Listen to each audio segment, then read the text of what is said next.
Seamos todos bienvenidos. Busquemos en la palabra del Señor allí el libro de Mateo. Vamos a seguir con Mateo. ¿Por qué? Porque yo estaba pensando durante estos días, la semana pasada acabamos con Mateo 26 hasta donde Jesús está orando en Getsemaní, ¿verdad? Y viene Judas, lo besa y allí arrestan a Jesús, ¿verdad? Porque íbamos a tener el Viernes Santo, íbamos a estar hablando, ¿verdad? En parte de esa semana, de lo que estaba pasando en esa semana. Pero lo cierto es que después de este evento pasaron más cosas también. Entonces yo estaba pensando, no, ¿para qué vamos a comenzar algo nuevo o diferente si nos vamos a terminar estos sucesos? Vamos a terminar estos sucesos, inclusive hasta la gran comisión de Jesús. Vamos a terminar hasta el capítulo 28 para cerrar esta parte. Y creo que tiene muchas cosas que pueden ser recordatorios para nosotros y de exhortación y de ánimo. Bueno ver de regreso al hermano José también, que se nos había salido unos días también y está de regreso con bien, mi hermano. Mateo 26 a partir del versículo 57. Así que si tiene allí Biblia en su celular en modalidad de silencio, búsquela, que vamos a estar viendo un poco de versículos ahí mismo, pero vamos a estar viendo un poco de ellos, bastante versículos. Y vamos a ver los versículos 57 y 58. La palabra de Dios se lee en el nombre del Padre, del Hijo y del Espíritu Santo y dice así: Los que prendieron a Jesús lo llevaron ante el sumo sacerdote Caifás, donde estaban reunidos los escribas y los ancianos. Pedro fue siguiendo de lejos a Jesús hasta el patio del sumo sacerdote y entrando se sentó con los guardias para ver el fin de todo aquello. Interesante que nos dice Mateo, para ver el fin de todo aquello. Así que Jesús es arrestado más o menos en el principio de la madrugada del día viernes para nosotros y es llevado a casa de Caifás. Pero una de las cosas que nos dice a nosotros el Evangelio según San Juan es que antes de llevarlo a casa de Caifás, lo pasaron por casa de Anás. ¿Por qué? Porque Anás, aunque no era el sumo sacerdote de oficio en ese momento, era el suegro de Caifás. Y según, ¿verdad?, la historia y cómo se manejaba el asunto en Jerusalén, era el hombre duro en el santuario. De hecho, Anás, varios de los hijos de Anás habían sido sumos sacerdotes también. Y ya habían pasado todos ellos, inclusive ahora era el yerno, el sumo sacerdote. Por lo tanto, parece ser que este Anás tenía mucho control, mucha influencia sobre todo en ello. Y lo llevan a él allí primero a casa de Anás, donde, dice aquí la Escritura, ya habían algunos escribas, ¿y qué? Y ancianos esperándolo. O sea, en otras palabras, Judas había quedado de acuerdo con ellos, lo vamos a ir a buscar, ustedes espérenos aquí, que venimos por aquí, ¿verdad? O sea, fue algo ya premeditado, prearreglado, y ellos eso realmente hicieron allí, así que lo estaban esperando. Y una de las cosas que ellos hicieron de manera ilegal, hicieron varias cosas de manera ilegal, pero una de las de ellas es que un juicio no se podía, de acuerdo a las leyes rabínicas, no se podía realizar en la noche. No, los juicios no se podían realizar en la noche, los juicios se realizaban de día y en público. También para que los testigos estuvieran presentes, para que la gente pudiera escuchar y todo ese tipo de cosas. Entonces ellos empiezan rompiendo las reglas. Pero ¿por qué empiezan rompiendo las reglas? Porque ya las reglas estaban rotas hacía tiempo. Porque ellos ya venían maquinando cómo prender a Jesús. cómo darle muerte a Jesús. O sea, que ellos ya venían trabajando esto. Entonces, esto más bien lo que responde es a un interés acelerado que ellos querían de que esto pasara rápido para salir del rápido, porque en la noche, en la tarde, a la caída del sol, era la Pascua. Mientras más rápido, esto era mejor allí. Así que otra de las cosas era que, fíjense, esto es otro de los sucesos que pasó, que era ilegal. Si un reo era condenado a muerte, tenía que esperar 3 días. Lo mismito que pasa hoy en día para cuando te vas a casar. Pides el certificado en la corte y ¿qué te dicen? Wait 3 days, right? Esperas 3 días. Muchas cosas pueden pasar en esos 3 días para que se tenga una conciencia clara de lo que se va a hacer. Y también para cuando se le iba a dar muerte al reo, había que esperar 3 días por si acaso los testimonios eran falsos, por si algo no andaba bien, hubieran momentos. Y según las leyes rabínicas, ellos tenían que el Consejo de Ancianos, que algunas veces le llaman Sanedrín, Consejo de Ancianos, el Consejo de Israel, se sometía al ayuno y a la oración cuando tenía un reo de muerte de ellos. ¿Por qué? Porque no era, como decir, algo de lo cual ellos se alegraban que tenían que hacer. No, en lo absoluto. Pero entonces a Jesús ni 24 horas siquiera. Entonces eso es otra de las irregularidades dentro del proceso judicial que le están aplicando a Jesús. Otra de las cosas, que esto sí lo sabemos nosotros y que yo creo que lo sabe mucha gente, es que si alguno de los testigos se encontraba que estaba dando falso testimonio, él iba a recibir, ¿qué? La pena del acusado. O sea, que tenía que estar muy seguro cuando usted fuera a dar un testimonio, que fuese verdad. Si no era verdad, te estabas arriesgando a recibir la pena o la condena del que estaban enjuiciando allí, mis hermanos. ¿Okay?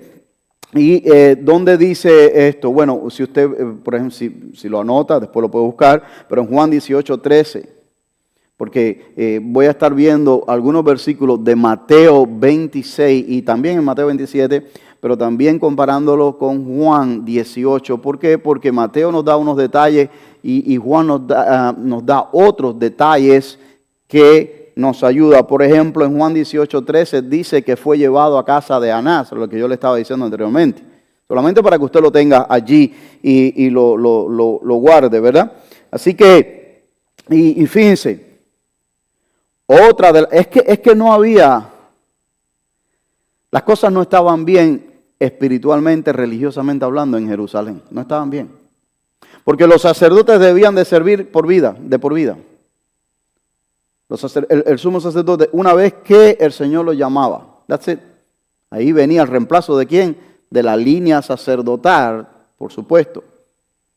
En este caso, los sacerdotes eran cambiados constantemente. ¿Por qué? Porque cuando el imperio romano entra al poder, Roma controla esto.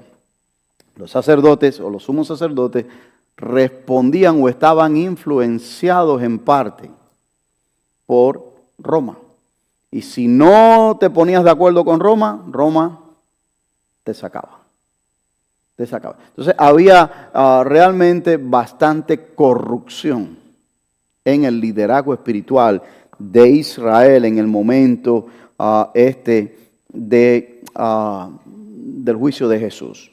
Y algo interesante que hasta el día de hoy los gobiernos utilizan para su sistema judicial es la instrucción que Dios le dio a su pueblo de cómo establecer la parte jurídica en el país, en los estados, en las provincias y en los municipios. Deuteronomio capítulo 16, versículos 18 al 20.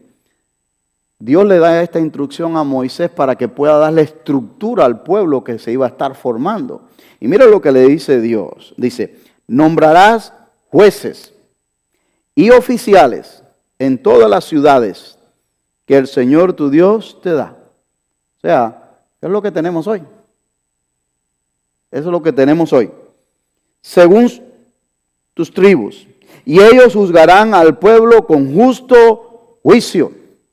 Y dice, no torcerás la justicia, no harás acepción de persona, no tomarás soborno, porque el soborno ciega los ojos del sabio y pervierte las palabras del justo. La justicia y solo la justicia buscarás para que vivas y poseas la tierra que el Señor tu Dios te da. Esa era la instrucción de Dios a Moisés para el pueblo, para estructurar, para gobernar, para juzgar, desde la época del consejo sabio que le dio Jetro a Moisés, desde esa época. Y más adelante, cuando Dios estructura el pueblo, si habían casos especiales, habría que llevarlo al Consejo de Ancianos. Entonces, sería como decir la Corte Suprema para nosotros, o la mayoría de los países. Y eso hasta hoy sigue vigente, mis hermanos, para que usted vea que aunque quieran hablar de la palabra de Dios o quieran minimizarlo, decir que no se toma en cuenta, hay muchas de las cosas que se rigen en los países que es por la palabra de Dios. Inclusive muchas de las leyes de la agricultura que José estableció en Egipto han regido al mundo en esa parte agrícola hasta el sol de hoy. Y ahí está la palabra de Dios vigente todavía, mis hermanos. Así que este es el primer juicio ilegal que le hacen a Jesús, el que está en casa de Anás, que nos dice allí Juan. Y eso se hace en la madrugada, apurado, lo que sea. Y bien, Jesús no dice nada, callado, temprano lo llevan para el concilio, porque tenían que hacerlo legal, tenía que ser de día. Entonces salen corriendo para allá y lo van a llevar nuevamente. Y mira cómo sigue diciendo la palabra de Dios en los versículos 59 en adelante. Dice, y los principales sacerdotes y los ancianos y todo el concilio buscaba falso testimonio contra Jesús para entregarle a la muerte. Y no hallaban, aunque muchos testigos falsos se presentaban. Pero al fin vinieron 2 testigos falsos que dijeron, este dijo, puedo derribar el templo de Dios y en 3 días reedificarlo. Bien, interesante. Antes de hablar de ese punto, de esos versículos allí, la historia de Pedro como que se repite. Ahorita vamos a ver a Pedro, lo que sucedió con Pedro, pero la historia de Pedro a veces se repite. ¿Y cuál es la historia de Pedro?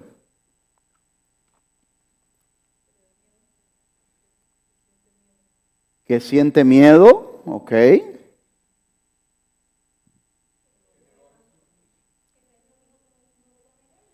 Que dijo que no lo iba a negar y que lo negó, que negó a Jesús, ¿verdad? Lo negó 3 veces. Sí, él lo confirmó allí, ¿verdad? Por si había duda. Bien, pero fíjate que es más sutil que eso, porque eso es lo primero que nos viene, porque eso es lo que está ahí. Eso es lo que dice la Escritura y es lo que nosotros vemos y sabemos. Pero la historia es más sutil. ¿Por qué es más sutil? Bueno, ¿qué es lo que le había Jesús advertido a Pedro? Que antes que el gallo cantara, ¿lo iba a qué? A negar 3 veces. Hasta ahí estamos claros y eso es lo que hemos dicho todos y estamos de acuerdo con eso. Jesús había dicho ahí mismo en Mateo 26, pero si usted va al versículo 31, o sea, antes de su arresto, ¿qué le había dicho que iban a hacer qué? Dispersos, ¿verdad? y una profecía de Zacarías atrás, ¿verdad? En el Antiguo Testamento, pero que ahora la ratifica allí en Zacarías capítulo 13, versículo 7, pero que ahora él la ratifica allí. ¿Okay? Según Juan, el Evangelio de Juan, capítulo 18, versículo 8, Jesús le había dicho a los que lo buscarían, y Jesús había de interceder por ellos con los guardias romanos cuando vinieron a arrestarlo, y él le dijo, si me quieren a mí, aquí estoy, pero déjalos ir a ellos.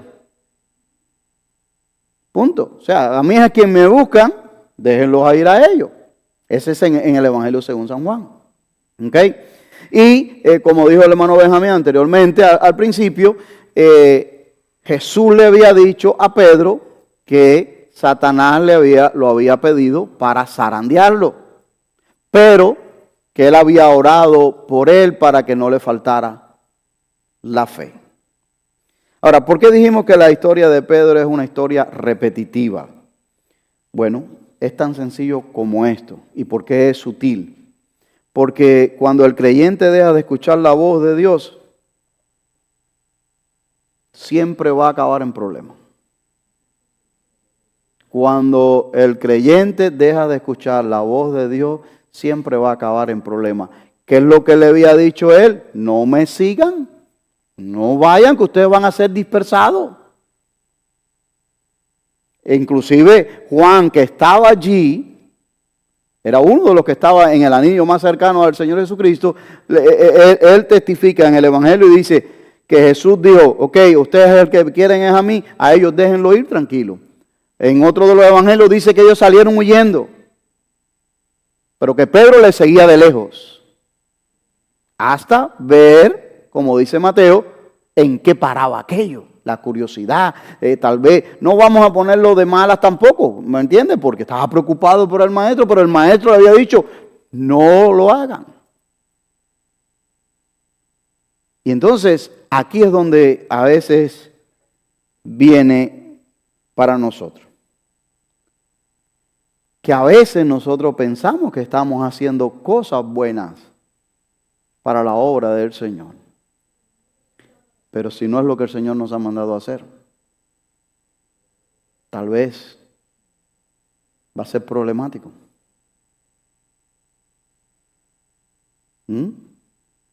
¿Sí?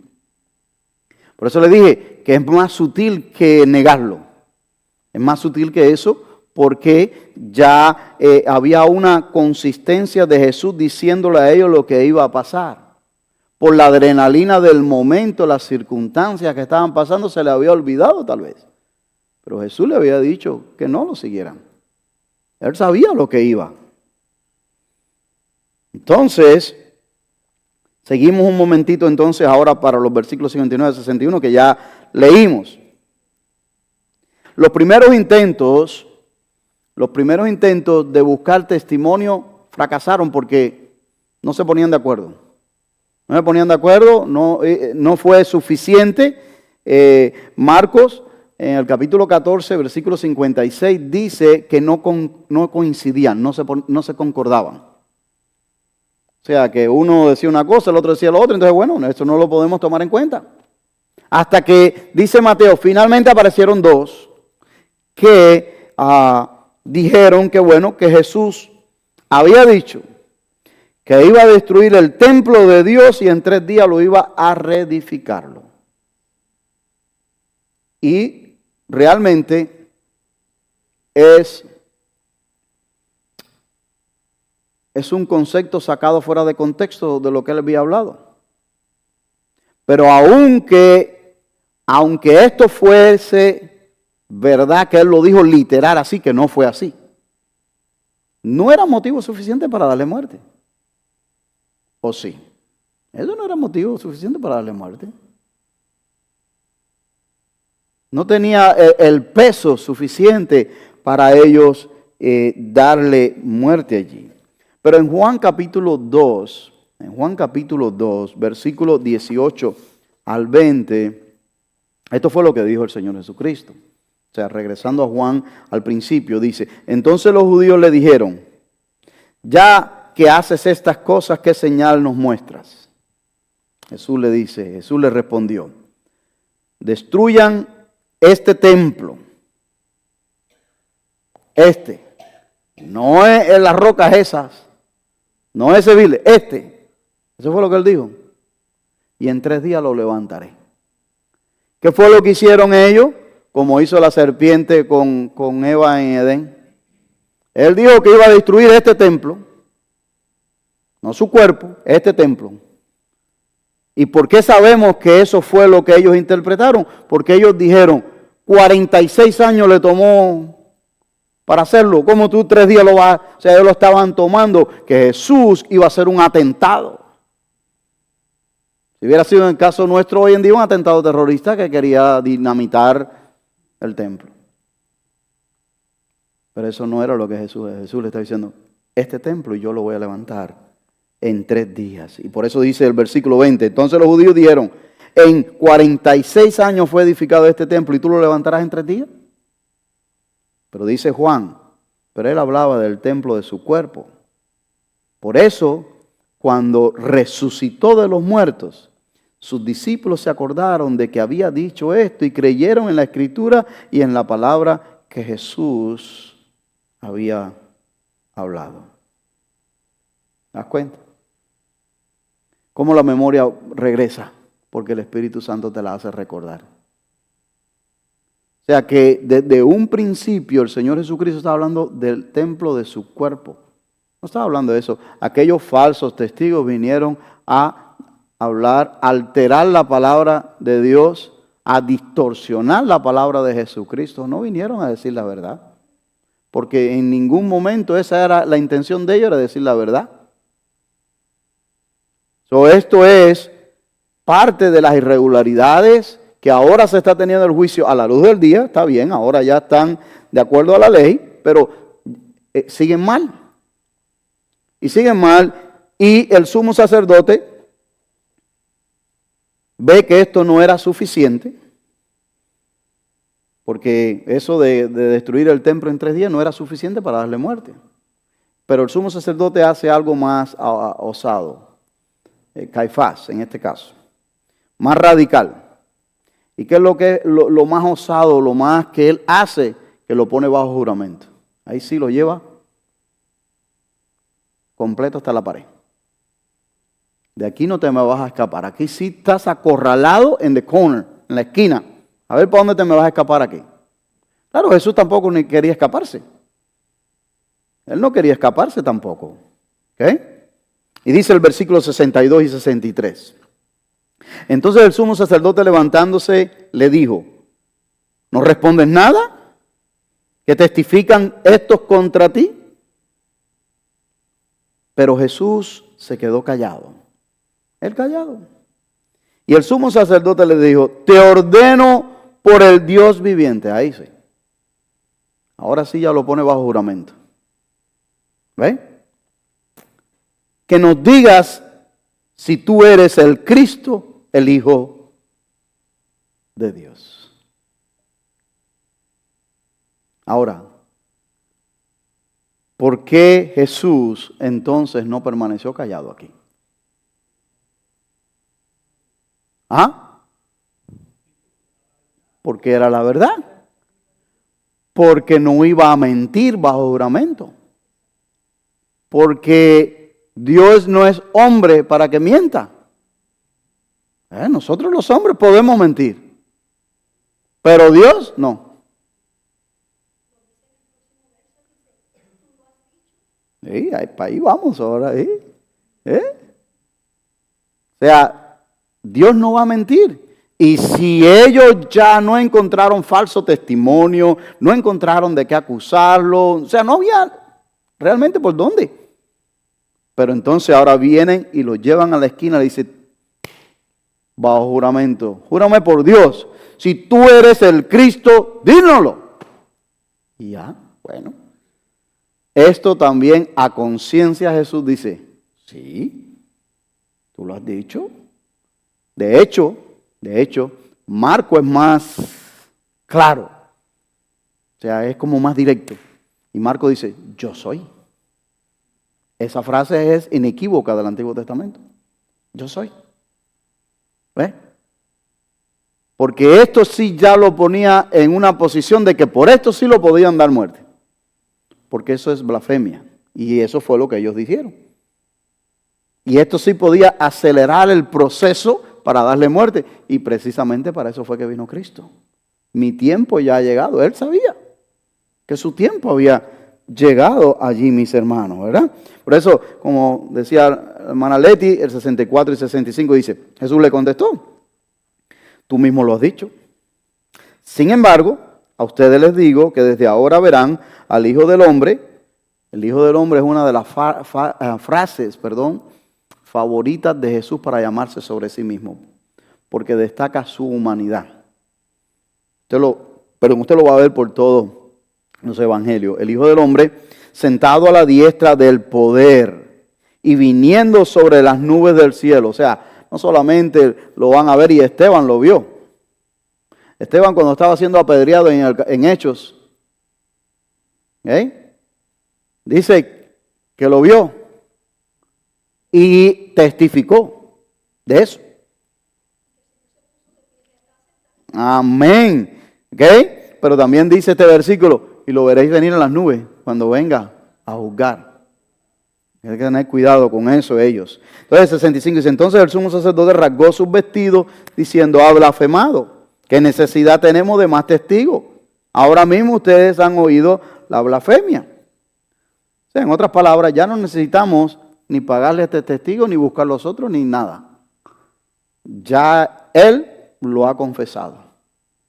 Él ha dicho que es Dios. Un Dios hombre, ¿cómo va a ser eso? No, en lo absoluto. No necesitamos nada más. Y dice los versículos 66, 67 y 68. ¿Qué les parece? Él es digno de muerte, le contestaron. Pues claro, si eso es lo que ellos querían hacer de hacía rato, lo que no tenían la base sólida para hacerlo, pero ahora sí. Entonces le escupieron en el rostro, le dieron puñetazos y otros lo bofeteaban. Y le decían, adivina a Cristo. O sea, usan la palabra Cristo, adivina ungido, pero lo hacían de forma despectiva. Pero entendieron que él decía que él era así, el Mesías, el ungido. Ellos lo entendieron perfectamente, pero ahora era burlándose de él. Adivina, Cristo, ¿quién es el que te ha golpeado? Esto sucedió en la mañanita temprano.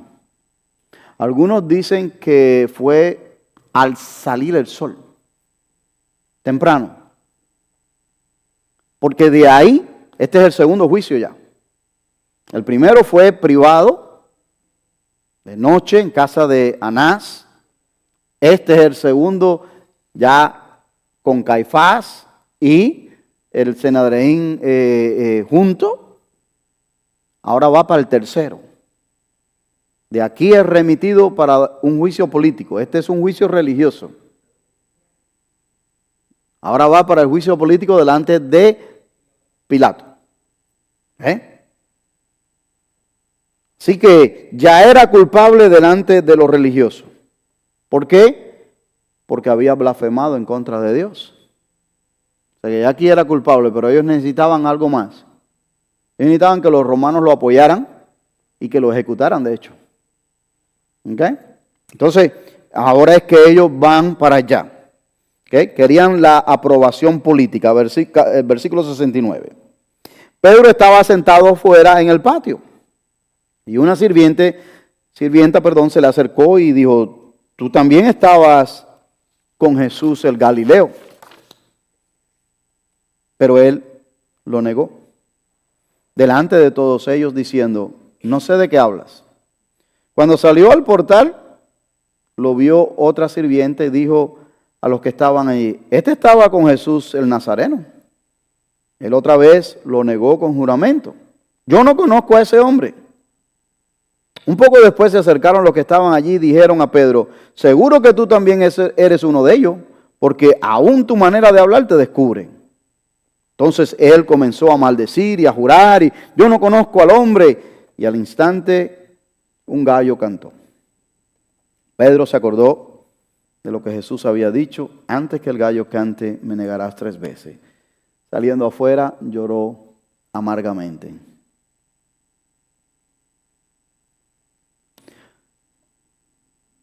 Jesús se lo había advertido.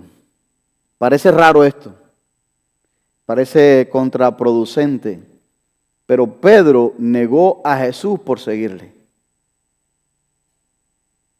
Y usted dice, wow, por seguirle, wow, ¿y entonces qué debo hacer? ¿No lo debo de seguir? No, lo que debemos seguir son las instrucciones de Él. Las instrucciones de la palabra. Eso es lo que debemos seguir. Si Él dice, no vayas por aquí, no vayamos por ahí. Si Él dice, ve por aquí, por ahí vamos. ¿Entiendes? Pero eso fueron las instrucciones de Él. Esas fueron las instrucciones de Él. Este no era el momento de seguirle. Este era el momento de permanecer junto con los otros discípulos orando por fortaleza para Él, lo que no habían hecho en Getsemaní. Ahora. ¿Ven?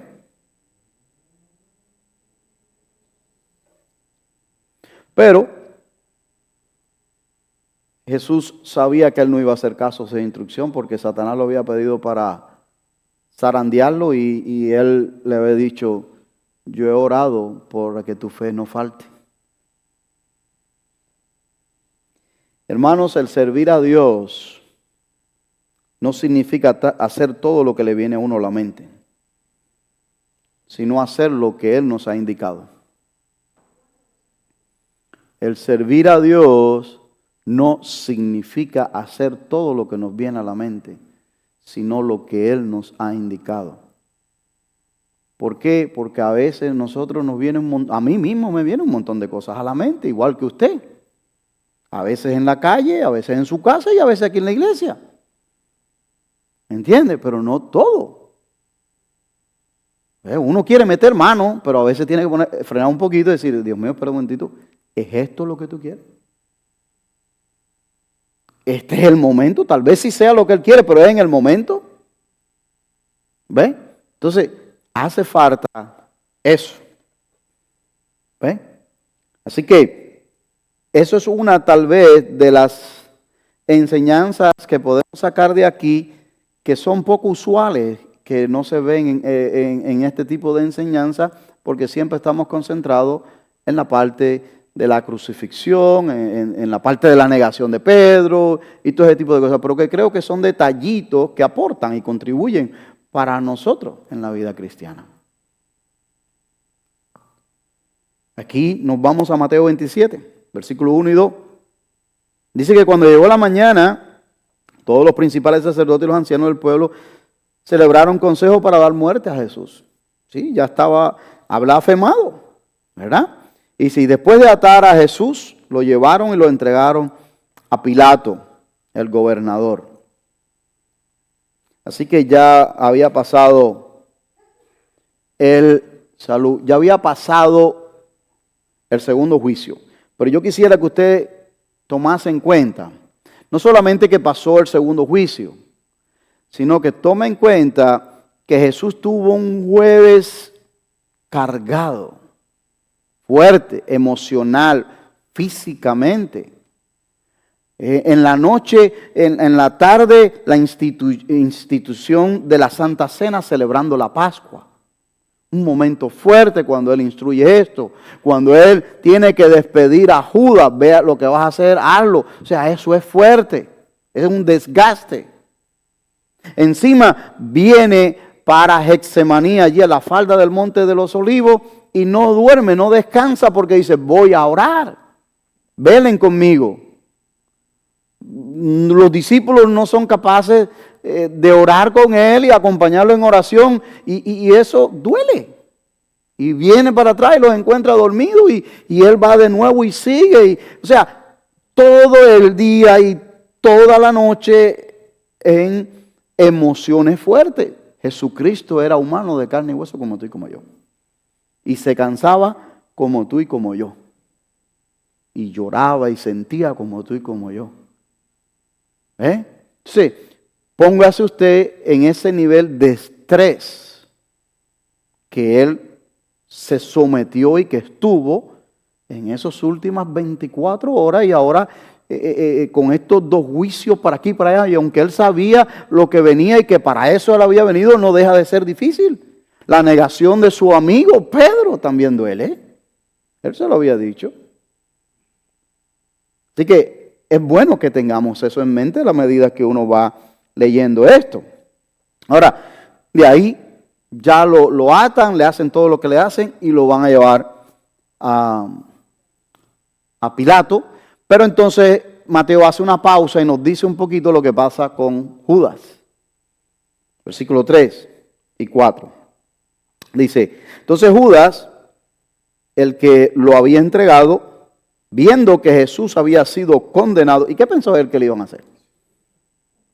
O sea, que lo iban a dar un par de azotes, sí, o sea, preso por unos días, tú sabes, no sé. Pero él dijo, no, pero esto se escapó de mis manos, esto fue mucho más allá. ¿Cómo que lo van a matar? O sea, no, esto no fue lo que a mí me dijeron. Y entonces sintió remordimiento y devolvió las 30 monedas de plata, 30 ciclos o 432 gramos de plata, a los principales sacerdotes y a los ancianos. Y él dice, he pecado entregando sangre inocente, dijo Judas. Pero lo que sí molesta es lo que le responden los sacerdotes. Eso es lo que molesta. A nosotros, ¿qué?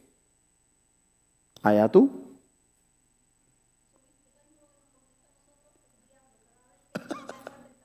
Así mismo es. Bueno, eso fue lo que tú me pediste, ¿no? Así mismo es el diablo, ¿eh? Eso fue lo que tú me pediste. Tú no me pedías riqueza, tú no me pedías poder, tú no me pedías éxito, tú no me pedías fama, tú no me pedías esto. Ahí lo tienes. Allá tú ahora. Sí. Pero fíjate, allá tú, dijeron ellos. Dice Mateo que sintió remordimiento. Bueno, eso es importante porque hay ciertos debates con relación, no malos debates, pero sí ciertas interpretaciones o especulaciones con relación a eso. Remordimiento. Según una cantidad bastante buena de teólogos conservadores, la palabra de arrepentimiento que se usa aquí no es un cambio de mentalidad y mucho menos un cambio de comportamiento. No es un cambio de actitud, de mentalidad y mucho menos de arrepentimiento, sino una gran tristeza póstuma al hecho que te deja por lo que va a pasar. Eso dice Bud Utley, uno de los comentaristas bíblicos. El comentario bíblico Bacon dice que la palabra que se usa aquí es metamalomai, que es lamentar. Se lamentó. ¿Ok? Judas lamentó las consecuencias de su acto de traición, pero no de su pecado. De su traición, pero no de su pecado. Warren Wiersbe dice, la expresión griega que se traduce por arrepentido indica no la tristeza por el pecado que conduce a un cambio de padecer y acción, sino remordimiento por haber sido descubierto, remordimiento que lo lleva a la desesperación. Según el comentario bíblico Mundo Hispano, el término griego que más se usa para denotar arrepentirse es metanoeo.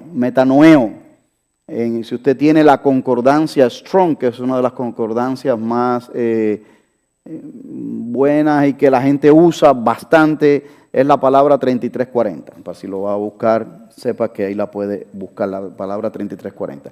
Que significa un profundo pesar y cambio radical de actitud que se refleja en un cambio radical de conducta. Esa es la palabra arrepentimiento.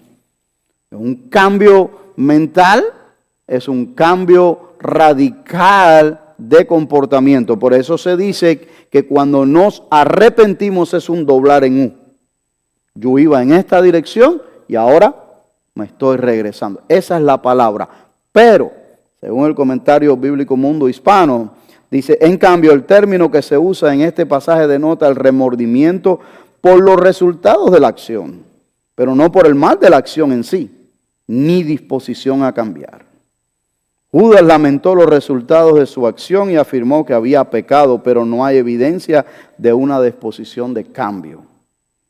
En cambio, Pedro lloró amargamente, se arrepintió de haber negado al Señor Jesucristo y Jesús lo restaura.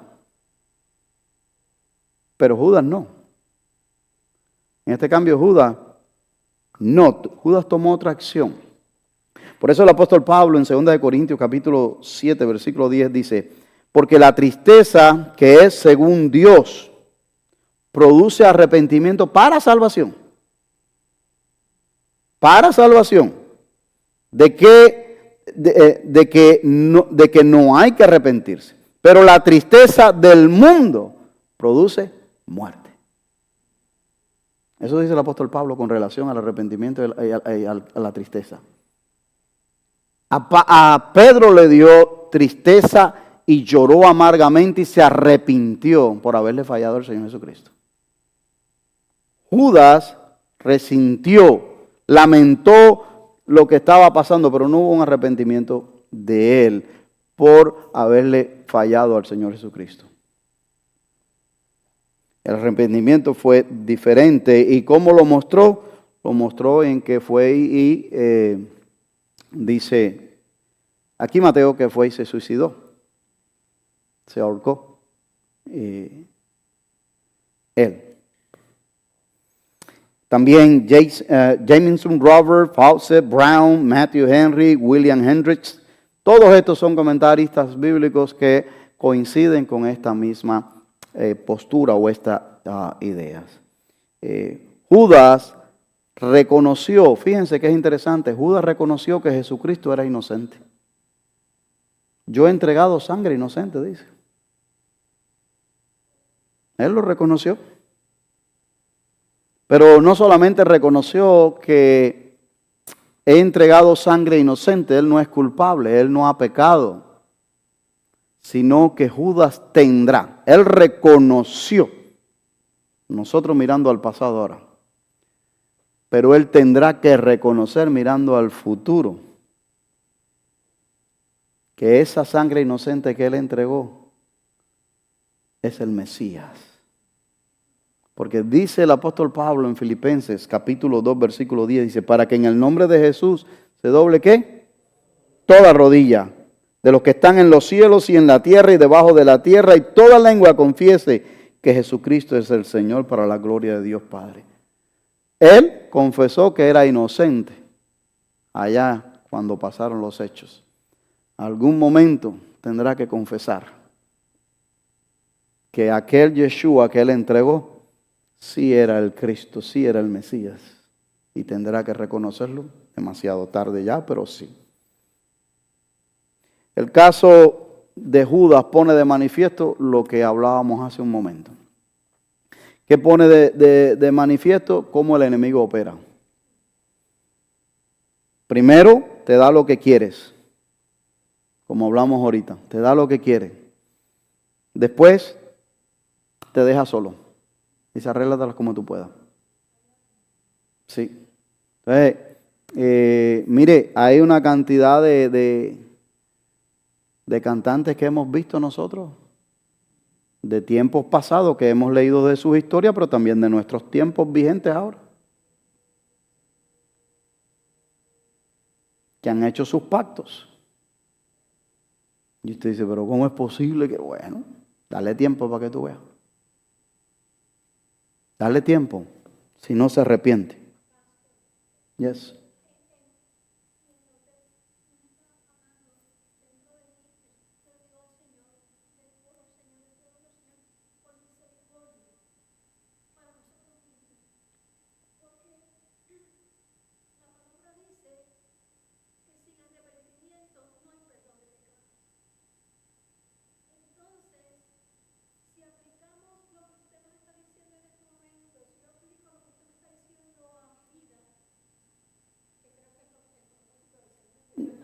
Ujú.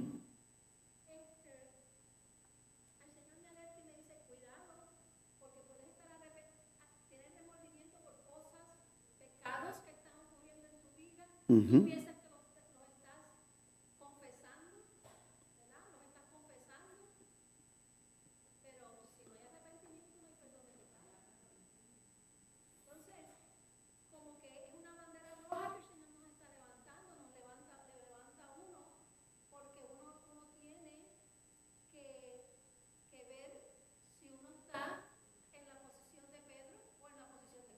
Ujú.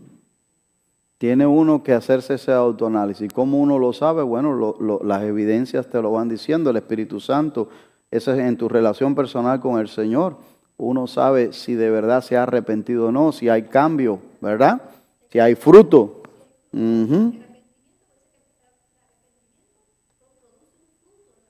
Amén. ¿Ya? Eso es así. Y fíjense que la contesta que los sacerdotes le dieron a Judas habla del estado espiritual que se encontraban los líderes religiosos. Allá tú. Eso no es asunto de nosotros. Ya está, pero eso es para que nosotros nos demos cuenta que cómo es que este liderazgo espiritual de Israel, cómo iba llevando a la nación en la parte espiritual. Ciegos guiando a más ciegos caían en el hoyo. ¿Ves? Porque que un alma viene y te dice, he pecado entregando sangre inocente, yo no quiero esto. Bueno, está bien, ellos cogieron las monedas, no se podían llevar al arca porque eso eran ya precio de sangre, todo lo que dice aquí la palabra, la ponen por un lado. Pero, ¿qué pasa con la parte espiritual del ser humano?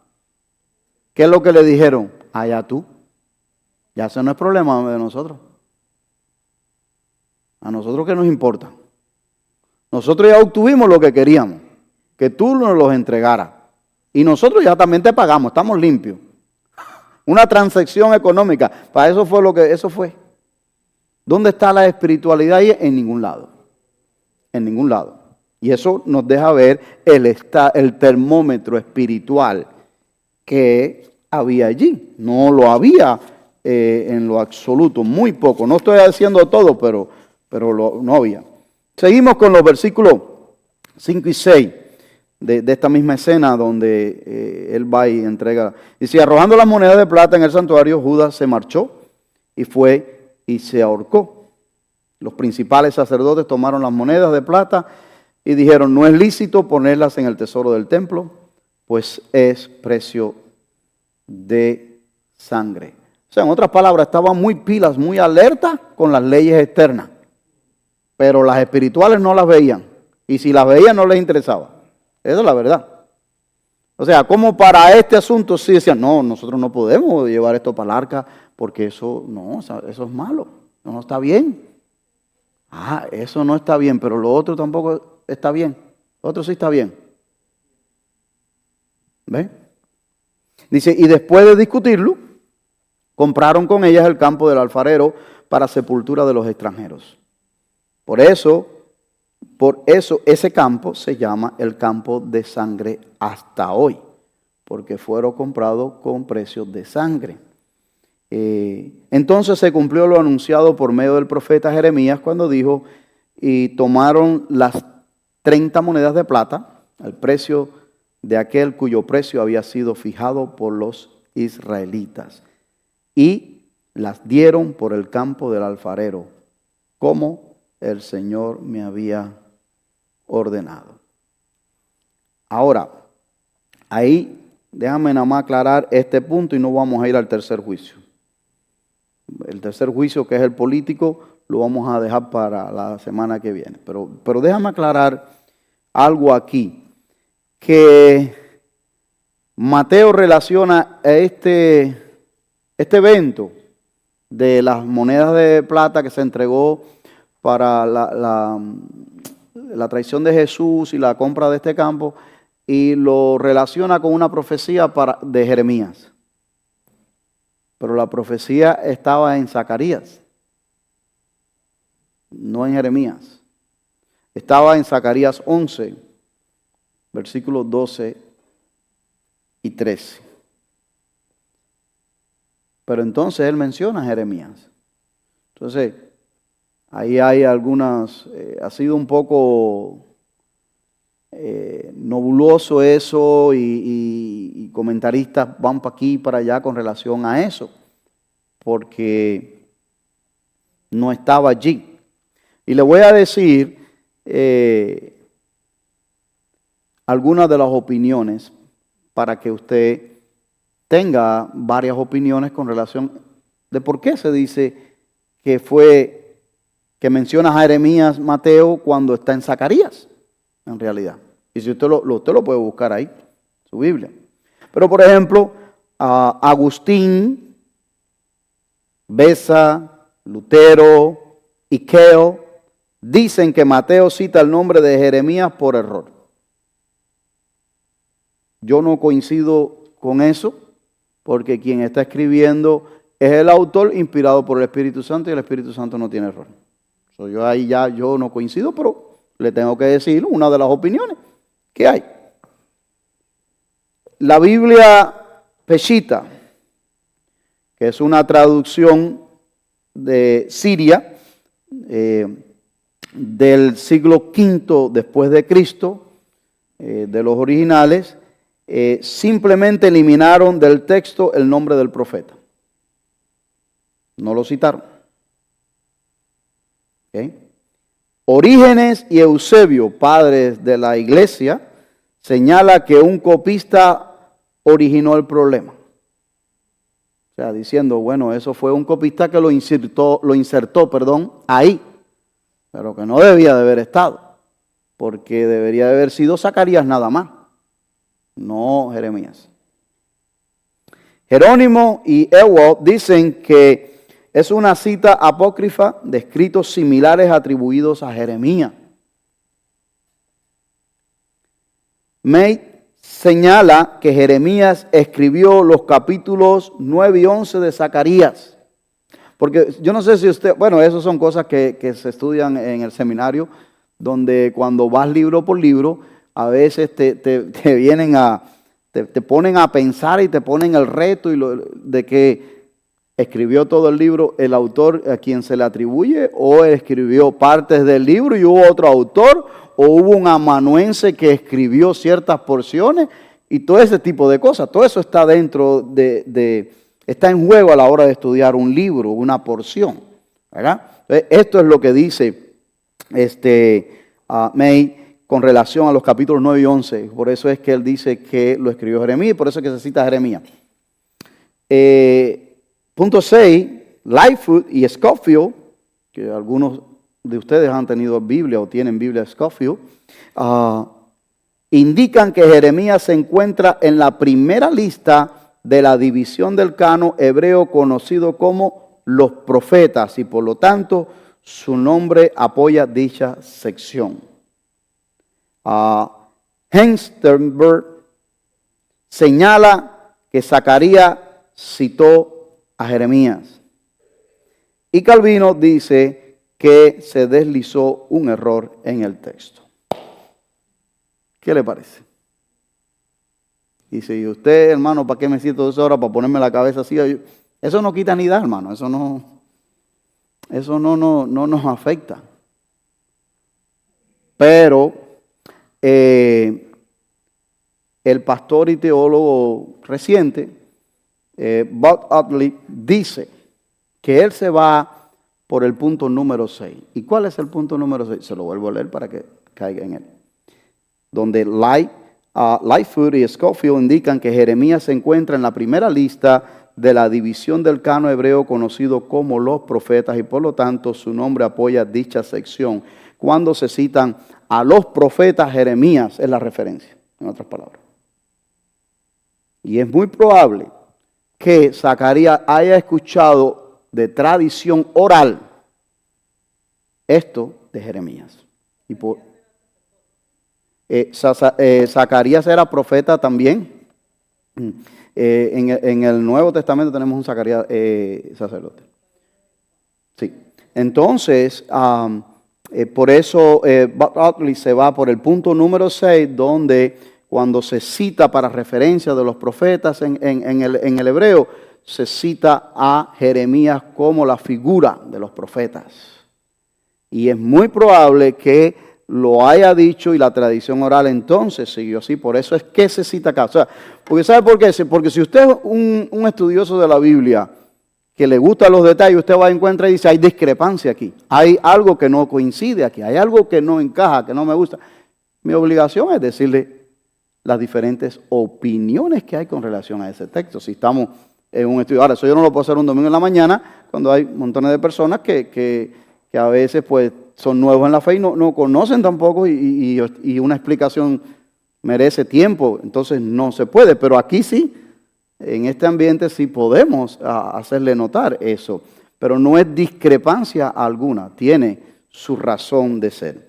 Así que una posible solución es que Jeremías pronunció esta profecía y llegó a ser parte de la tradición judía oral, más tarde como Zacarías la escribió, y esa también es en parte la opinión de Warren Wiersbe. Sí, esa coincide con el punto número 6 de que... Así que vamos a dejarlo hasta ahí, lo voy a retomar en el tercer juicio, porque todavía queda buen tramo para nosotros hablar del tercer juicio, del cuarto juicio, porque hay 2 juicios más. Y todo eso lo tiene que sufrir el Señor Jesucristo por ti y por mí. Entonces, vamos a dejarlo aquí por esta noche y lo retomamos la semana que viene, Dios mediante. ¿Alguna pregunta hasta aquí? ¿Algún comentario? ¿Algo que usted quiera? Oramos y recuérdese entonces que el domingo mañana tenemos cita, los que puedan, a las 10 de la mañana, tiempo de oración aquí, en este santuario. El domingo 9:45 escuela dominical hasta las 10:30 y el servicio a las 11. Invite, ¿verdad? Amigos, vecinos, compañeros de trabajo. El domingo tenemos bautizo, así que tenemos 3 hermanos de aquí de nuestra iglesia que se van a bautizar, así que vamos a estar aquí presentes para celebrar, ¿verdad? Lo que Dios está haciendo. Padre.